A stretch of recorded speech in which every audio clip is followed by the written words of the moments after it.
Doug from Kalamazoo was saying that he has trouble getting the notes on the C chord to ring out. Let's see if we can give him a workaround. So when you play a C chord, your fingers might tip towards the floor a little bit. Watch this. Tip. See that? I'm exaggerating it. They have to actually stand up pretty straight. So if your thumb is up here, that's going to pull the fingers over on top of the strings and possibly mute them. So they have to be, again, I'm just going to say it again, arched around. It kind of reminds me of like a motorcycle throttle, only it's underneath. Rev up that cycle. Rev up your engines. All right. Come around this way. It's kind of like roll a big wheel around. Just visualizing. All right. So they have to stand up on the tips. One little trick is you can put your thumb more on the very back of the neck, which you'll see. It's kind of fun to look at this wear on my neck. On that side, there's wear where my thumb goes, and there's wear right there in that corner where my thumb also goes. So thumb over the top is okay sometimes. Man, it's dark in here. All right. So now, you know C is like a 3, 2, 0, 1, 0. A C, E, G, C, E. They should ring out clearly. So my gig is to have my students play each note of the chord and listen and train your ears to hear those notes. So this is what, if my student just goes wham, I'm like, ooh, no, no, no. I want you to do this.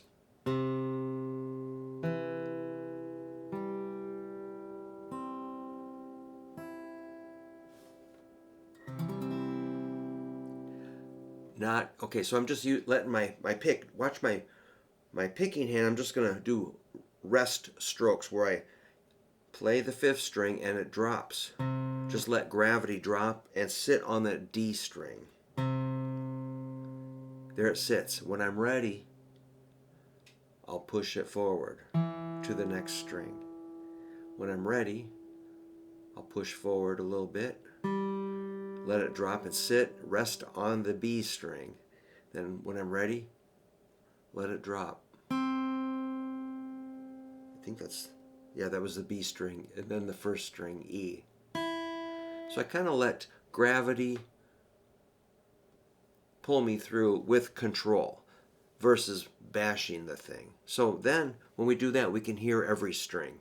And I call that chord yoga. That's on page 1 of my chord book. If you're interested, let me know. Or there's a link down in the description. You can order one off eBay.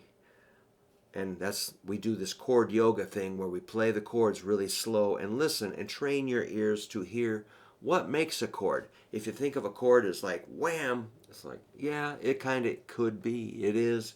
But it's better to, you're kind of dismantling the chord and examining each component so you understand every note and how they add together to make that thing we call a C chord or whatever chord you're doing.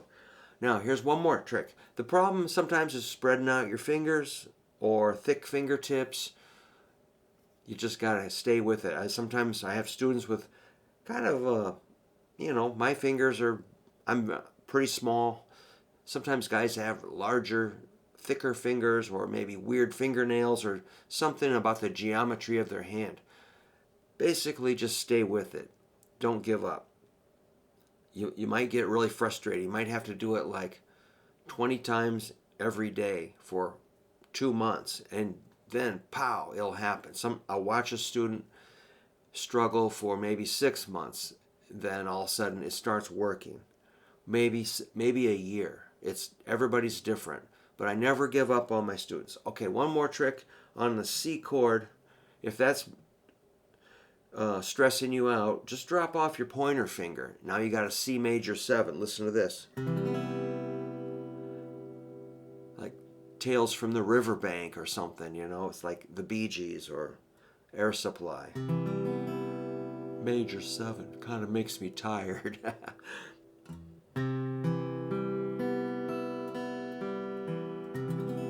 color my world. Hear how delicate I'm picking them? Soft.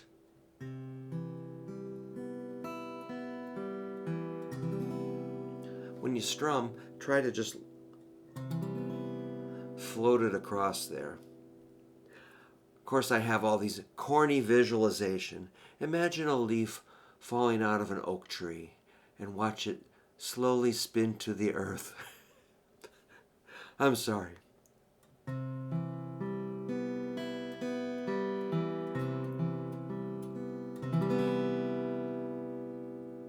But I really do get these images in my head when I'm listening. You know, if you slow down, listen to what the chord is telling you, the chord will tell you what it needs. So if you get like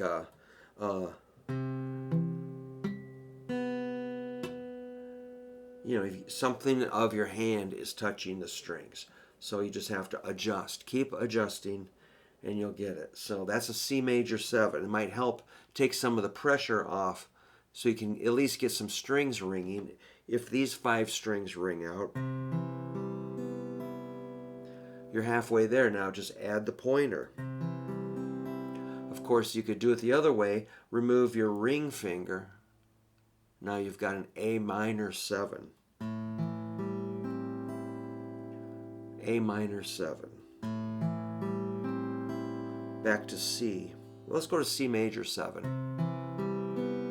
Ooh, I like it.